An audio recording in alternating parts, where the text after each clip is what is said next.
Hi, Grandpa Jim here. Working on a puzzle.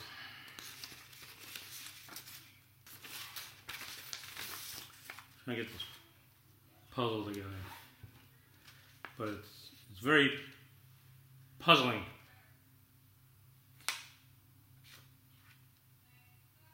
Basket goes down there. No. Here it goes over here. It's hard to figure out. Some baskets are just hard. It's a hard basket to figure out. Why do we exist? What are we here for? Why did God make us? Why did God make us, put us in Gan Eden in the form of Adam and Chava, and then say,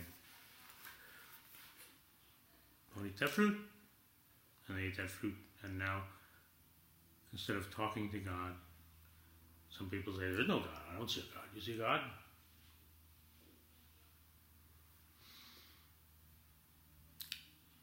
The Rambam says that the reason we are here, the reason we live and exist, is to figure out this puzzle called life. It's a difficult puzzle. You think this one's hard.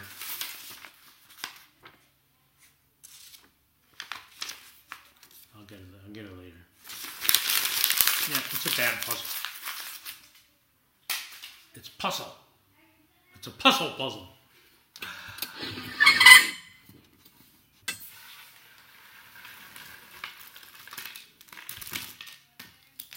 Life is a puzzle. And our job is to put it together.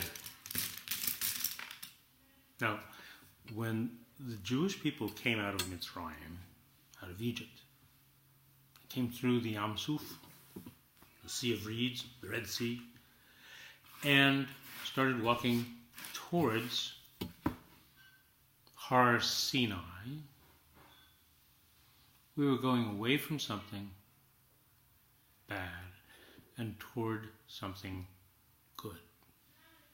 Now, you might say, why didn't Hashem just give us the Torah the next day? Okay, we're out of time, give us the Torah, we're ready. Where's the Torah? We had a lot to do to grow, to change. All those years in slavery makes people think they can't do anything unless somebody tells them what to do. I have a friend in Miami who's born in Egypt, a Jew, and he got a degree in engineering, and he went to America, upstate New York. He was working for as an engineer, electrical engineer. And after a couple months, it was winter, it was cold, he said, I'd love to go to Florida. So he went to the boss in his section, and he said, who do I have to ask for permission to go to Florida? And the guy looked at him like he was nuts.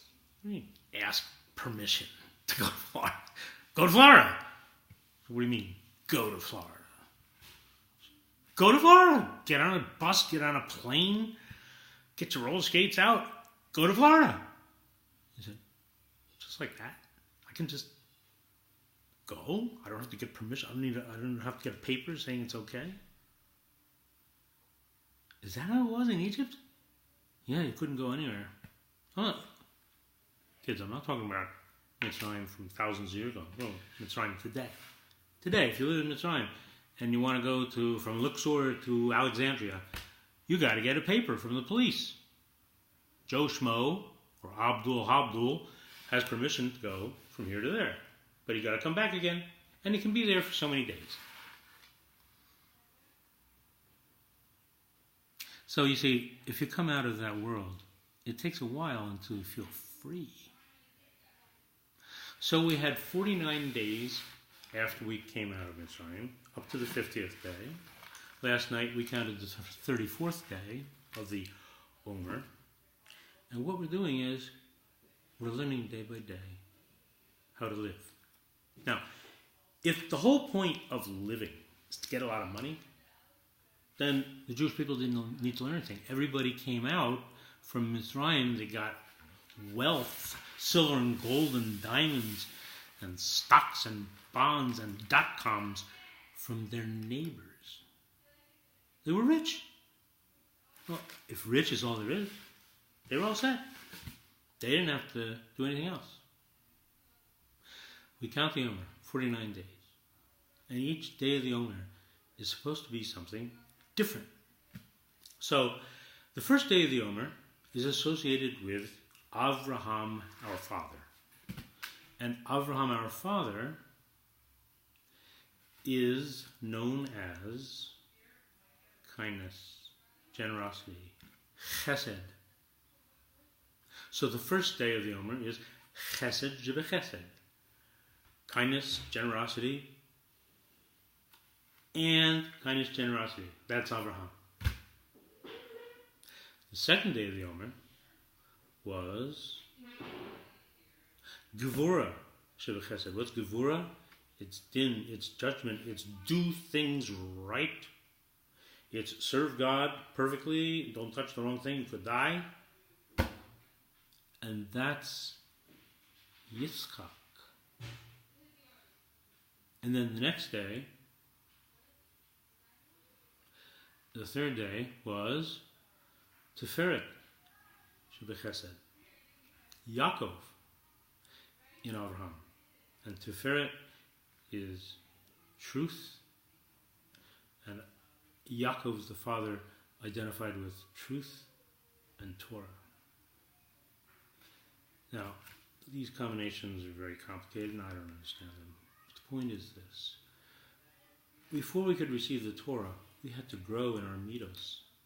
We had to become men, women, men, kids. We had to become people, not like slaves in Mitzrayim, but like Hashem intended us to be. And if we got all the way through to Har Sinai without the little problem with the golden calf, we would have made it. We would have become again like Adam Rishon before he made his sin, and history would have come to a conclusion. All the nations of the earth were running towards Har Sinai. They wanted to become part of it too.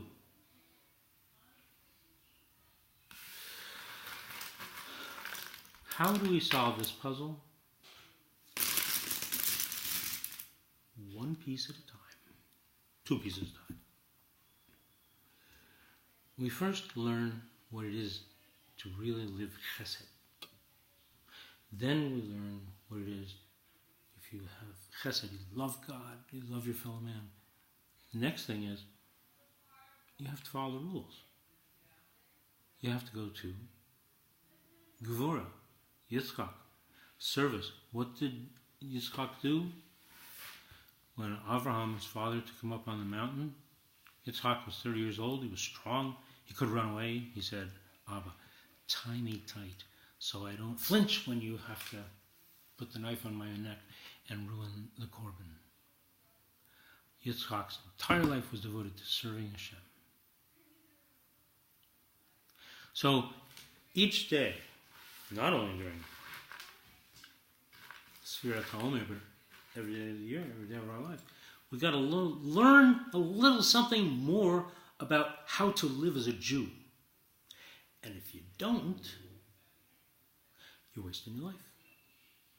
So, on day 1, oh, by the way, what happens at the end? We get to Har Sinai, well, we have a problem. Well, what do we do at the end of Sefira? At the end of Sefira, we have Shavuos. And all the Jewish people would come up to Yerushalayim on Shavuos, and the Abbas would bring a basket, and the basket had fruit in it. As the fruit was ripening on the trees, they'd tie string around the first fruit that was maturing, and then they would either bring it to Yerushalayim, or they would sell it and get money and use it in Yerushalayim. So each day, so to speak, you pick a fruit. Chesed.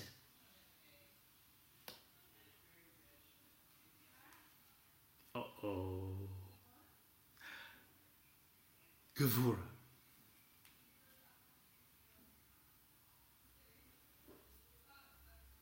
I heard when I was a kid that tomatoes are actually, scientifically, fruits. Sefirat, Yaakov, Torah.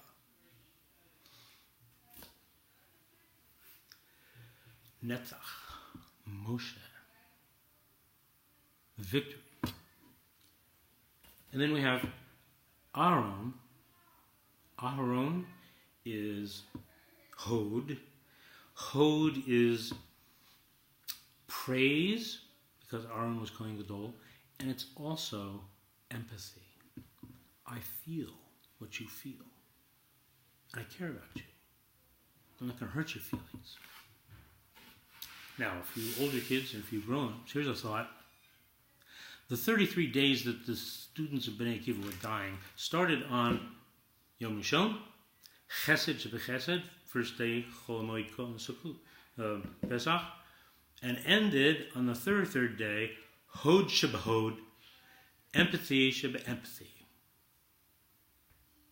These were students of Rabbi Akiva, and Rabbi Akiva's essence was, love your neighbor as yourself. So the dying of his students who somehow weren't taking care of each other properly, showing respect, started on Chesed Shebechesed and ended on Hod Shebehod. There's a supreme irony. Or maybe not. Anyway, our job as Jews, starting when we're children, is to figure out life. Luckily, it comes with an instruction manual called Torah and Gemara and Mishnah Brura. And if we are busy learning these things and dedicating our lives to serve Hashem, then our lives day to day have a purpose and a meaning beyond just what's for dinner. And at the end of time, end of our lives, after 120 years plus some more, and we go up and we stand before the Creator of the universe, and He says, "What'd you do with your life?" Say, "I got a basket full." So, take each day seriously. Love your fellow Jew. Love your fellow human being. Honor your parents. Be kind to your sisters and your brothers. Stop hitting her right now. We have so much to gain, so much to do, and it's a privilege that we know why we're here. Ask your friends why we're here. Have a good time. To be nice to people. We are here. God has given each of us his own puzzle. We each have to figure it out. And we can. We just have to do the right things. Shabbat Shalom.